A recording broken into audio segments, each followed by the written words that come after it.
guys, welcome back to my YouTube channel. If you're new here, please don't forget to subscribe.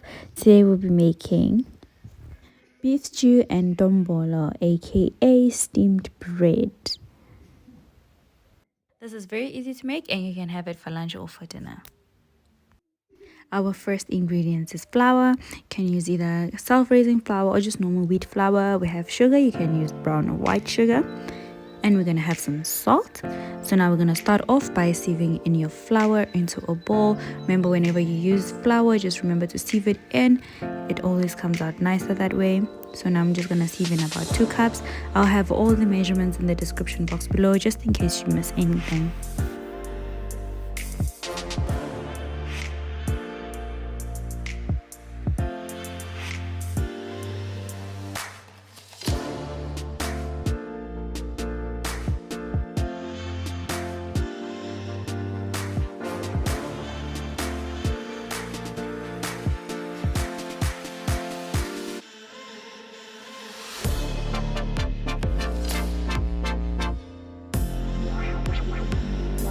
Now I'm going to add about 4 tablespoons of sugar.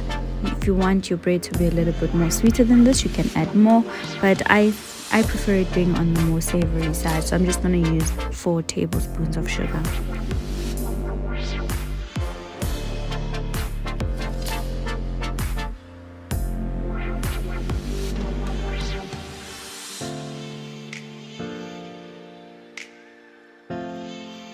Now I'm going to add 1 teaspoon of salt.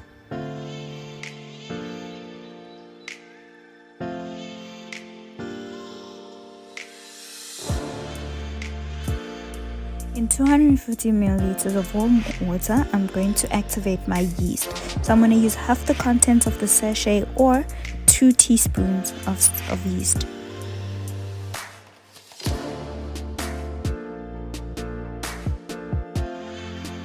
I'm going to mix the yeast in together and then I'm going to set aside for 5 minutes.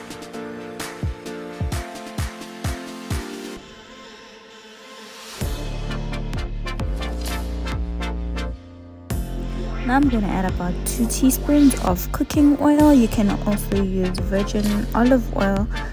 This is just going to make sure that your bread is nice and fluffy on the inside. It's not dry.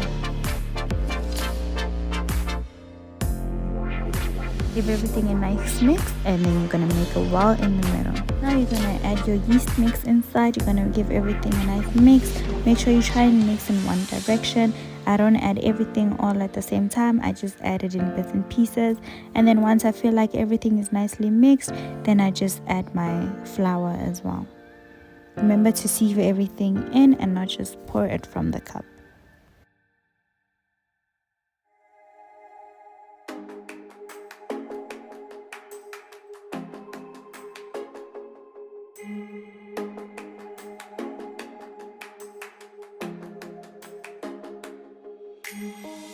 Now that my mix is mixed nicely, I'm going to prepare my surface by dusting on some flour.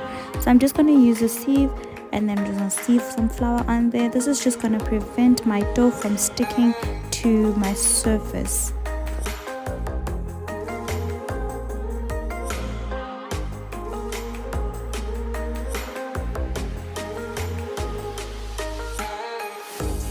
Now I'm just going to pour my dough onto the surface and I'm going to season it with some mixed herbs. This gives my dough a very, very nice taste. It kind of takes it away from that tasty amagwenya, you know, so it kind of gives it that dombolo taste.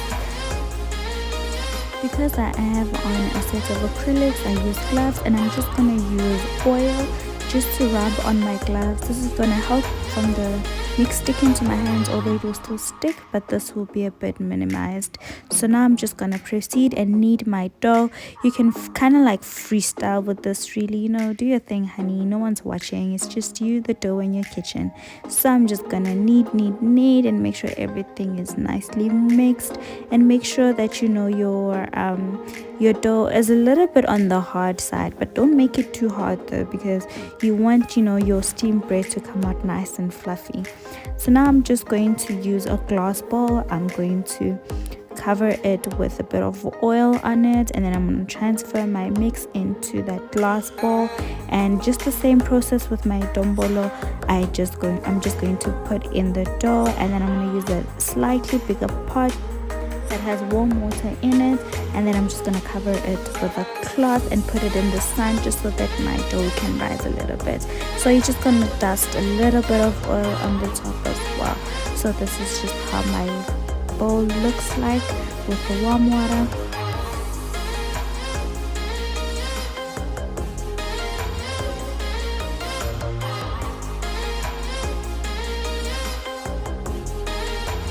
So now that we're done with this hand, we're just gonna cover her up and set her aside.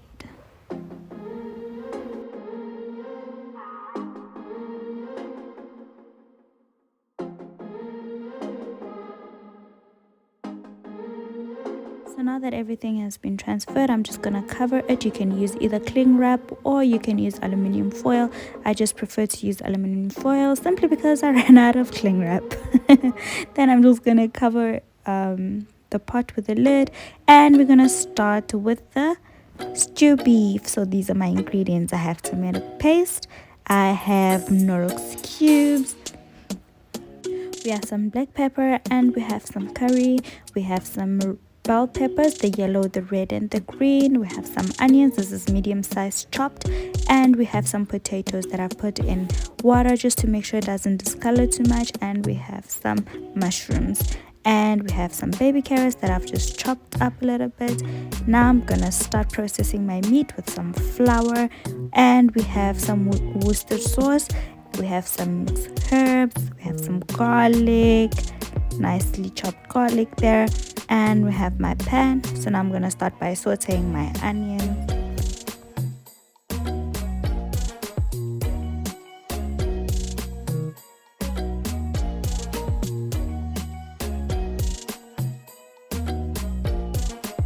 Part of spicing your meat, you can literally freestyle with it. I just had my black pepper, my salt, my 6-gun spice. You know, you can just freestyle with it, man. However you like to spice your meat, just do your thing, do you, boo.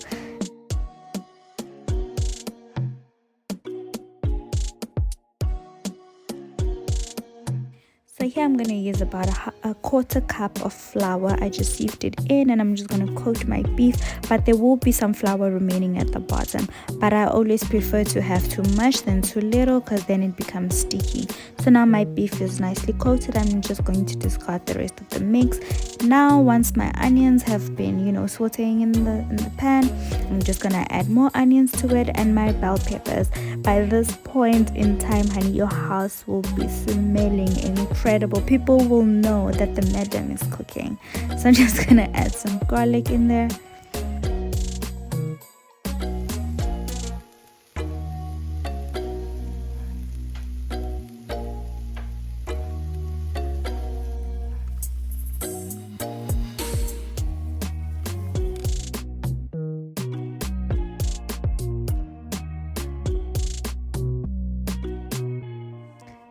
Just saute everything, and then when it's done, you're just gonna transfer it into another bowl, and now you're gonna brown.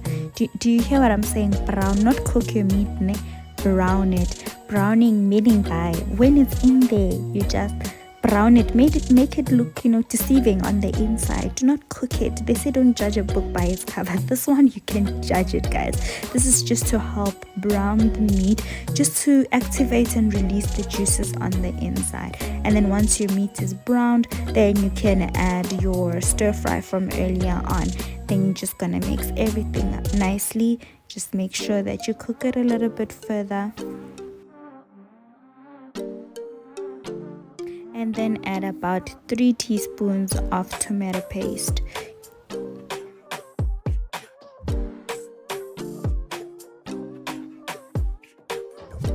Add about 500 milliliters or 2 cups of water. This can be tap water, lukewarm water. This is totally up to you. And you're gonna add your Worcestershire sauce. Guys, I cannot pronounce the name of that sauce for the life of me, but you know what I mean. I'll put the spelling in the description box. Give everything a nice stir. the Worcestershire sauce is about 2 teaspoons. You can make it 2 or 3. I made it 3 because I wanted my sauce to be a little bit on the darker side. If you feel like your sauce is not dark enough though, you can also add gravy browning. So now I'm adding my knorrox cubes. This is just for the flavor.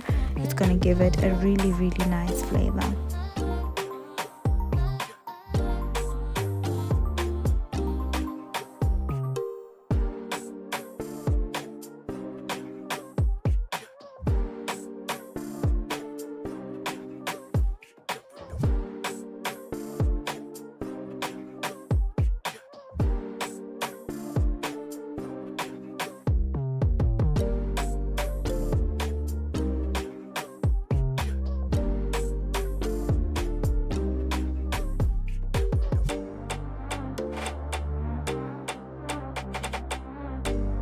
Give everything a nice stir, and you're gonna add about a teaspoon of mixed herbs.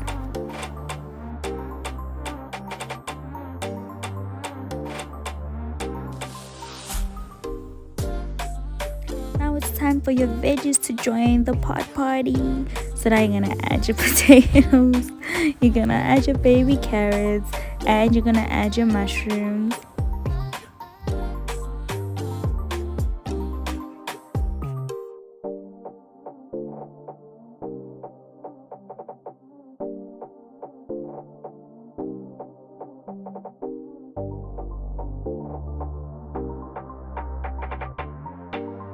Add a bit more salt if you feel it's necessary.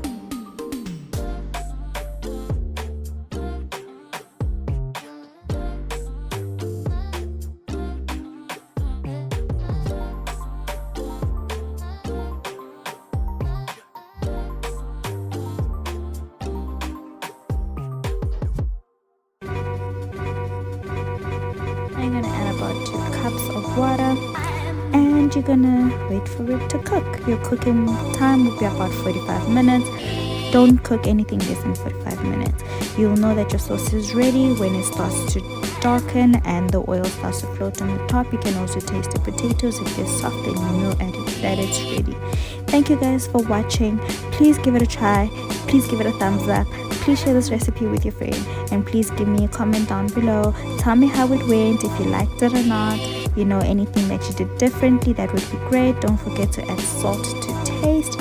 And yes, this is how my steamed bread looked like.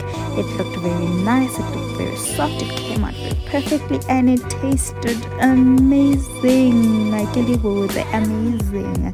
And this is my final stew, guys. I hope you guys give it a try, and thank you so much for joining me on my channel. Bye.